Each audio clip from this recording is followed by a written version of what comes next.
Salut les amis, j'espère que vous allez bien pour cette nouvelle vidéo. Aujourd'hui je vais vous faire kiffer un peu, on va comparer deux sports. Je pense que vous avez deviné, le foot et le golf. Ce sport que tout le monde a déjà pratiqué au moins une fois dans sa vie. Le golf je suis pas sûr.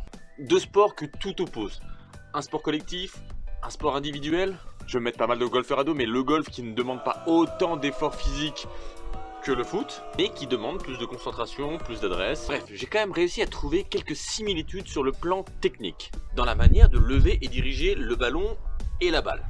C'est parti. La finalité c'est la même, envoyer la balle ou le ballon vers une cible, et ça demande de l'adresse, de la puissance et de la coordination. Pas mal de points en commun. On sait qu'au golf, la balle est toujours à l'arrêt. Le ballon, quand on le joue, il peut être en mouvement ou il peut être également à l'arrêt. Pour que la comparaison soit efficace, je vais te parler d'un tir sur ballon arrêté. Ça peut être un coup franc, un corner ou un penalty, ok? Au foot, tu peux faire une passe à ras de terre avec l'intérieur du pied, l'objectif étant juste d'envoyer la balle dans une direction sans forcément vouloir la lever. Un peu comme au putting finalement. Peu de puissance mais beaucoup de précision, donc rien de folichon pour l'instant. Folichon, c'est mignon. On va mettre le putting de côté. Nous, ce qui nous intéresse, c'est comment réussir à lever ce ballon et comment réussir à lever cette balle, tout en les envoyant dans la bonne direction. Dans les deux cas, si on souhaite lever ces deux objets, il faut réussir à imprimer un effet rétro. Dans le sens du jeu, si ma cible est par là-bas, je dois imprimer cet effet-là au ballon. Cet effet rétro, le fameux effet backspin. Je pense que tu en as déjà entendu parler.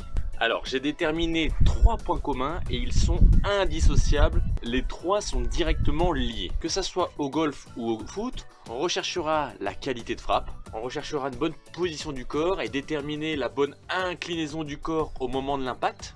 Et troisième élément, une solide jambe d'appui. Bon, on décortique. J'ai mon ballon. Il est vraiment dégueulasse ce ballon, j'avais que ça sous la main. On va changer l'angle, ça sera mieux. Donc si je veux réussir à lever ce ballon, regarde un peu ce qui va se passer. Pour un droitier. Si on coupe le ballon en deux, on va avoir l'équateur, l'hémisphère nord, l'hémisphère sud. Pour que le ballon tourne sur lui-même et pour lui imprimer un effet rétro, nous ce qui va nous intéresser, c'est de contacter le ballon au niveau de l'hémisphère sud. Pour ça, mon pied doit arriver dans une phase dite descendante. Donc je vais lever mon pied, d'accord, via une flexion au niveau du genou, pour ensuite allonger, d'accord, et accompagner. Ici, au foot, ta jambe de frappe doit être allongée. Et ta cheville doit rester ferme au moment de la frappe, au moment du tir. Au golf, c'est pareil. Ton bras droit doit être allongé et ton poignet doit être ferme au moment de la frappe. Tu vois que c'est comparable. On va dire que la jambe droite au foot est l'équivalent de mon bras droit au golf. L'idée, c'est quand même de venir fléchir ce bras droit, de venir contracter les muscles pour arriver dans une position du bras droit totalement en extension au moment de l'impact, mais déjà relativement droit, pour ensuite accompagner avec une totale extension des bras après l'impact. Et pareil, sur le même principe, on va chercher à contacter l'hémisphère sud de la balle, d'accord. Donc mon club doit arriver dans une phase descendante pour avoir ce contact balle-sol, pour le coup balle-tapis. On est là, flexion, ok. Là, au moment de l'impact, d'accord, et là, j'accompagne. Là, on a l'extension. Ici, pour ensuite terminer. Là. Ok, pour cette partie-là, donc maintenant, on va parler de l'inclinaison du corps. Sachez comment l'inclinaison de votre corps affecte la frappe, que ce soit au foot ou au golf. Donc, tu dois faire en sorte que ton corps soit bien placé avec de solides appuis avant, pendant et après la frappe. On voit qu'au moment de la frappe, le corps ne reste pas bloqué derrière, sinon mon pied va arriver dans une phase remontante. Et là, je risque de taper le dessus du ballon et de lui donner l'effet inverse. Ton ballon sera bien évidemment propulsé vers l'avant, mais avec cet effet-là qui lui empêchera de décoller.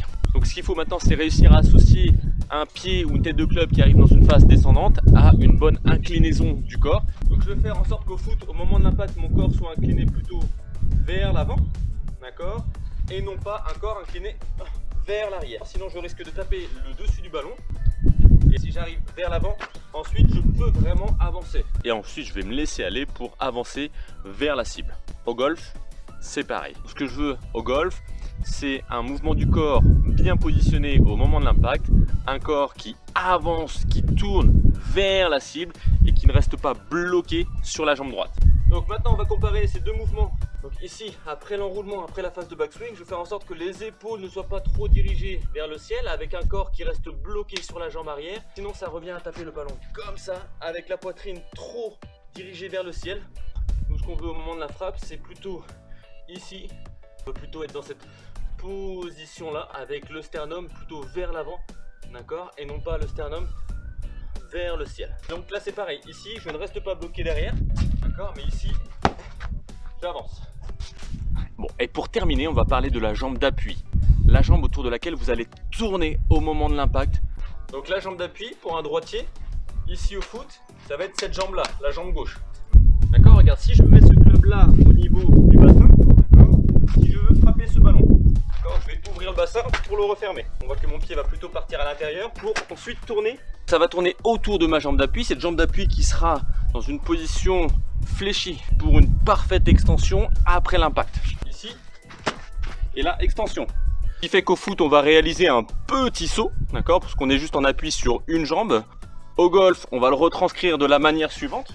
Je monte ici, j'ai ma jambe d'appui, ma jambe gauche, je descends, donc elle est fléchie, elle est fléchie, elle est fléchie, d'accord, elle est fléchie jusqu'à l'impact, ce qui me permet de maintenir les angles, d'accord. Si je suis ici et que je raidis ma jambe droite, on voit le corps qui remonte, d'accord. Donc ici, ça va me permettre de rester dans cette position basse, ce qui va me permettre d'avancer et d'avoir cette bonne inclinaison, cette bonne position du corps au moment de l'impact, d'accord. Si je suis là, si j'allonge, ce n'est plus ma jambe d'appui, mais ce sera plutôt celle-ci.